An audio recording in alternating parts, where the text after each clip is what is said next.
Hello, my dear students. Welcome to English Funda. I am Vinod Shankar. Now, in these sessions, we will learn all about critical reasoning. Now, you know that almost all the exams nowadays, if it has an English section, then it has reading comprehension also. And there is a special section called logical reasoning or critical reasoning or verbal reasoning where they ask you to read a passage, and based on the passage you are asked to take decisions or evaluate the conclusion drawn by the author. Okay, that is what is critical reasoning. Now let me explain what critical reasoning is in detail and understand the different terms associated with critical reasoning, and also be able to solve questions. Okay, but before coming to solving the questions, we must know all the terms that are related to or associated with critical reasoning. Like you get terms like premise, assumption, inference, weakening argument, strengthening argument. Now you are never sure of what these are. What is an argument? What is an assumption? Until and unless you understand these terms well, how are you going to answer the questions? So let's jump right in and see what critical reasoning is. There will be some sessions. I'll start with these sessions. This will be brief sessions. This will not be very lengthy sessions where we will take part by part. We'll talk about some of the concepts and do some exercises. Okay, so let's start. What is critical reasoning? The name of the series that we are going to do is the critical mind, and this is the part one of it. Okay, now here we are going to learn the basics of arguments. First of all, what an argument is, and then we'll learn what a statement is, what an assertion is, what a premise is, and what a conclusion is. This is the focus of this class. Okay, in uh, the focus of this class is learning what an argument is, what a statement is, what a premise is, and what a conclusion is. Okay, so let's start. Now, before we go further, let me tell you any point that the author wants to make, whether be it in one paragraph or multiple paragraphs called a passage, the author is trying to make a point. And when he tries to make a point, we call the author's point the argument. That is the entire passage. Whether he has written his point in one paragraph or in multiple paragraphs, we'll call it the argument of the author. So simply put, the passage itself is called the argument. Well, what are the components of an argument? Okay, what are the components of an argument is what we are going to see. But before we go further, let me explain what critical thinking itself is, because I told you we'll be discussing that in detail. So let's look at this. It is the logical thinking based on the objective analysis and evaluation of an issue that helps you arrive at a rational conclusion. Get the point? It's the logical thinking based on the objective analysis. Now that is a term, the first term that we come across. Okay, what is objective analysis? Now objective analysis is when you don't let your opinion play on what you're observing. You see a thing, you hear of an issue, you see a thing, you evaluate it as it is, and not by putting your likings, your preferences, your dislikes, etc. onto that issue. Okay, so the subjective part is absent there. When I say objective, then I'm looking at a thing and evaluating it as it is without attaching my opinion. So subjective is your own opinions and objective is a neutral outlook. So it is the logical thinking based on the objective analysis and evaluation of an issue that helps you arrive at a logical conclusion. Now, so what if I have to do a subjective analysis? Then it is not critical thinking. If it's a subjective analysis, how you think, then it's only your reflection or your preferences. That is not critical thinking. Critical thinking is all about being able to evaluate an issue objectively. Okay, so that is the first thing. Argument is the passage itself, and the evaluation, the objective evaluation, which lets you reach a conclusion, is called the argument. The author could have done it, you could be doing it on an issue. Okay. Now, usually in examinations, the author writes the argument, and we have to evaluate the argument to see whether it is objective as well as analytical and logical. Okay, that it is objective, it is analytical, and it is logical, and the proper conclusion which can be drawn with that analysis has been drawn. That is what is critical thinking all about. An argument is a passage, you said. What is a passage made of? What is a passage made of? Now, all the terms I'll explain as we go along. But first of all, you see what a passage is made of. What are the components that you require to write an argument? Okay. What is an argument? An argument consists of statements. Simply put, sentences. One sentence, two sentences, 5 sentences, 50 sentences. Okay. The author writes 50 sentences, 5 sentences, as many as he wants to write to make his point. All those are called statements, but here there is a distinction. No questions are commands. Come here, go there, sit. All these will not constitute a statement. A statement has to be simply declarative. That is, if you know grammar, then the statements have to be affirmative sentences or negative sentences. They cannot be imperative sentences. They cannot be exclamatory sentences. They cannot be interrogative sentences. Those are not statements that we use to build an argument. Is that clear? So, what are we going to do? We need to know that the argument is made of statements, not questions, not commands, nor exclamations. Now, the second one is the first set of statements that we use in an argument is called the premises. The first set of statements is called the premises. Okay. And the premises form the basis or the support element. Okay. They form the support element for the conclusion. The conclusion is supported by the premises. Okay. So the first set of statements called the premises form the supporting evidence for another set of statements, another set of sentences called the conclusion, the actual point that the author wants to make. Suppose the author's point is the bridge. Okay. And the support, the pillars he builds underneath that bridge, the pillars are called the premises. The conclusion is the bridge itself, and the premises are the pillars. Is that clear to you? But an argument is made of statements, declarative statements, negative statements, affirmative statements. Okay, but there will be no commands, there will be no exclamations, there will be no interrogative sentences. Okay, so an argument is primarily made of two statements. One set of statements is called the premises, which form the supporting evidence, and another one is called the conclusions, which have been drawn from the premises.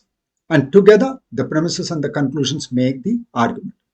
Well, that said, let's look a little deeper into what statements are.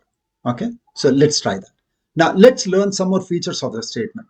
It's declarative and has a truth value. Now, what is a truth value, sir?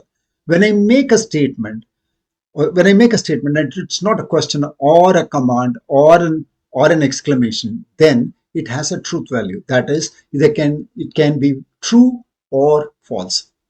And I can build an argument using a declarative statement which has a truth value true or a truth value false. What are you trying to tell me, sir? Let's look at the examples. Let's look at the first example. It says the sun rises in the east. The sun rises in the east. Now, the truth value here is true. Everybody knows that the sun rises in the east, and the sentence is an affirmative sentence. There is no not, none, never, nobody, etc. When such words are used in a sentence, they are called negative sentences. If there is no word of negation, it's called an affirmative sentence. Okay, so the sun rises in the east has a truth value true. And the second statement, look at that. Okay, if I want to call this a statement, it has to have a truth value, and it has to be a declarative statement. Gravity is an attractive force. Now, it's a statement, declarative statement, plus it has the truth value true. Gravity is an attractive force. Now, the third one, the sun rises in the west. Now, this is also a declarative statement. The only problem is the truth value is false. but it is a statement. A statement has to have either a truth value, the truth value to be true, or the truth value to be false. And it has to be a declarative statement. Now, Kolkata is the capital of India today? No, it was. It is not the capital of India today. So truth value is false, but it is a statement. And a passage or an argument is made of statements. One set of statements is called the premises, and another set of statements is called the conclusions. Let's come to the next part. Now, some more features. Now, how are they different, sir? What are questions and commands? They are not declarative statements. They are not used in an argument. To build an argument, you cannot use a question or a command. Okay, so let's look at this. Please close the door. The truth value, no truth value because it's a command. Please close the door. True, false? No, I can't do that. Do you sleep late? I seek information. Yes or no? There is no truth value as such. Okay. Do you sleep late? This is true. The statement is true or the statement is false. I can't say that. Therefore, these do not form part of the argument. What a shot. It's an exclamation. There is no truth value. I cannot call it true. I cannot call it false. When does the train arrive? Again, I'm seeking information. Is that clear to you all? Okay.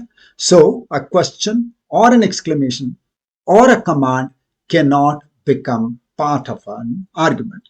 Okay. Now let's come to the next one. See the difference now. Let's put both of them together and see the difference. Please close the door. No truth value, command. The same sentence like this would be a statement. The door was shut. Now it has got a truth value. It could be true or it could be false, but it's a declarative statement and this can be used in an argument, but not the first sentence. Please close the door cannot be used in an argument or in creating a point of view by the author. Okay, now where are we going? Again, you can seek information. Where are we going? I can tell you here, there, etc.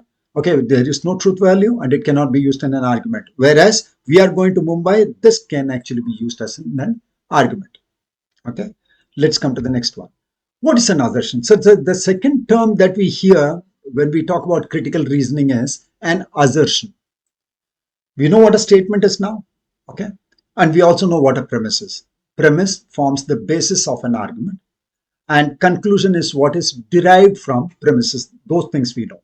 And both of them have to be statements. Now, what is an assertion, sir? Okay, this is also a statement, but with a slight difference. Okay, it is a declarative statement. So it's a statement, of course. Okay, it cannot be a command. It cannot be a question. It cannot be an exclamation. Well, the only thing here is when it is stated confidently. When I'm saying something very confidently, then the statement itself becomes an assertion. So basically an assertion is a statement only stated confidently.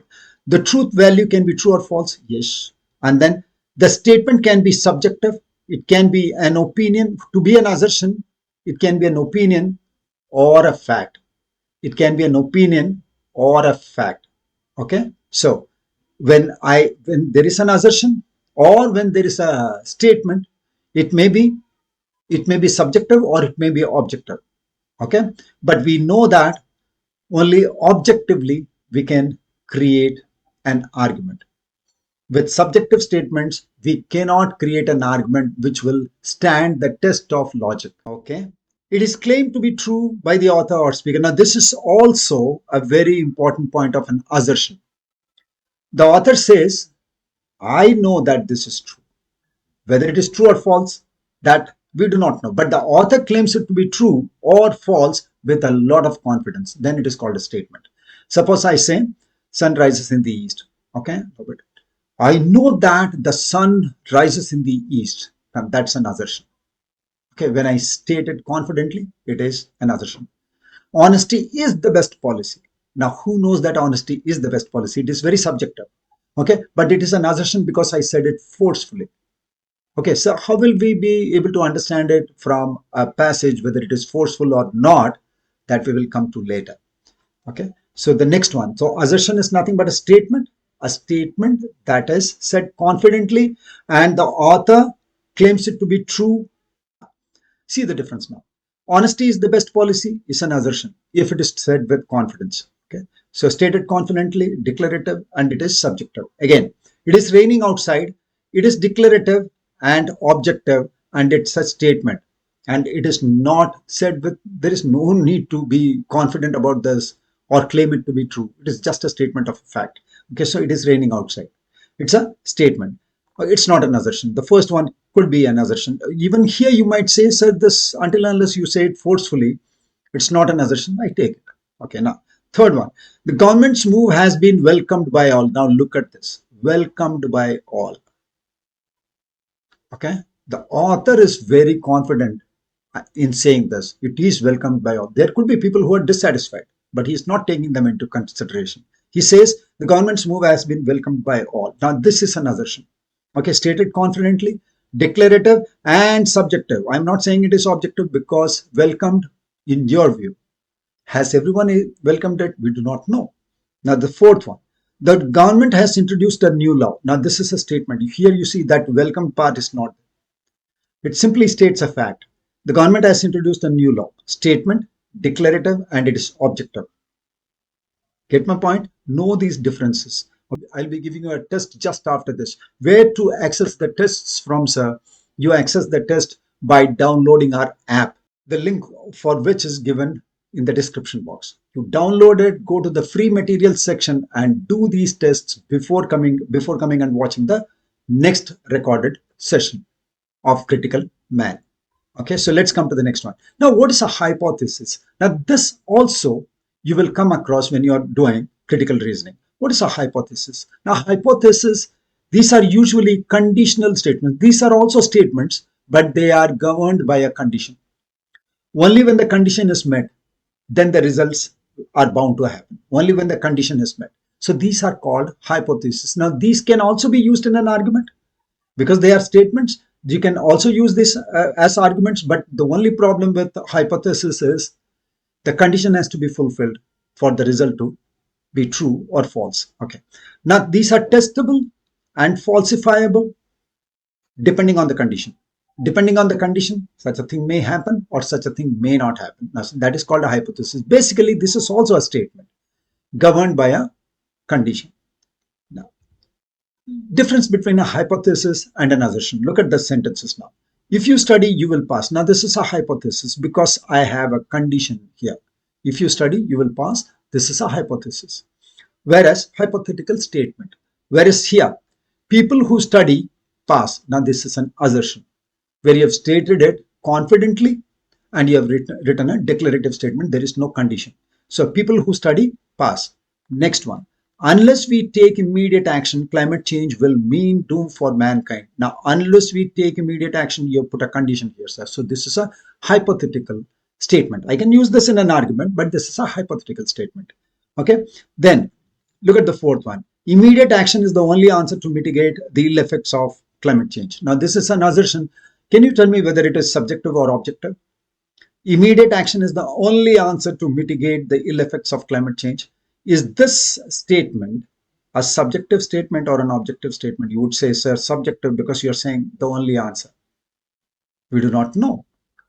Yes, immediate action is the only answer, or nature could take care of itself. Who knows? Okay. So let's go to the next part of it. So what all have we learned? We know what an argument is. An argument is made of statements. Two kinds of statements. One is called the premise, the supporting elements, and then the conclusion drawn from the premises, and then the nature of a statement, the nature of a hypothesis, and the nature of an assertion. Okay. Now, let's come back to what we were doing. How is an argument built? An argument is built on statements. That is, both the premise and the conclusions are statements or assertions. They could be statements or assertions. Now, let's look at the first argument. Okay, look at this. Cricketers are rich is the first assertion. Cricketers are rich, working as a premise. Okay. Now, cricketers are rich. You could say, sir, this is a subjective assertion. Well, it is a subjective assertion. Not every cricketer is rich. Okay. Then, Virat is a cricketer.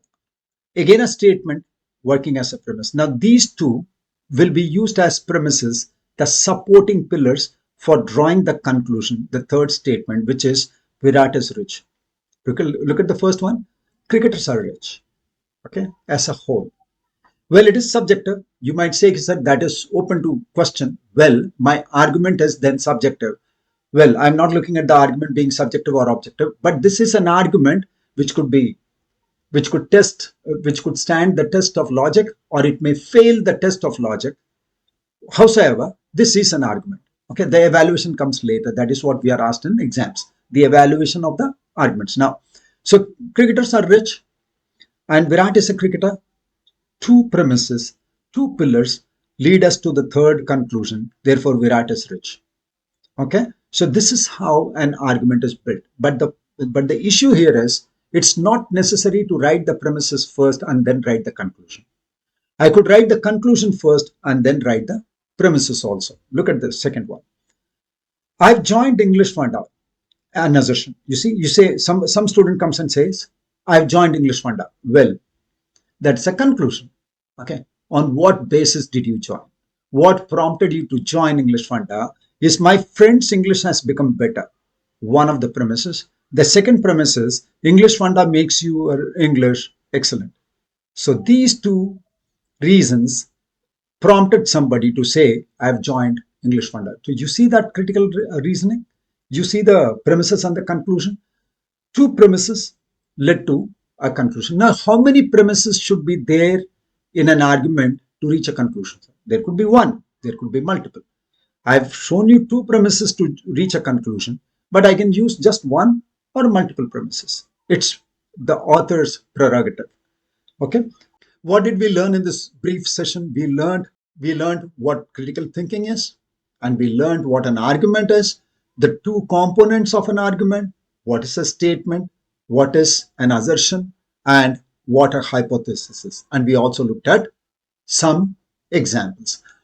You have to do some questions based on this session, and the link for the free tests are given in the description box. Link will take you to my app, which is called English Funda. You download the app and do the questions there, then come back and watch the second session of critical math. All the best. See you in the next session.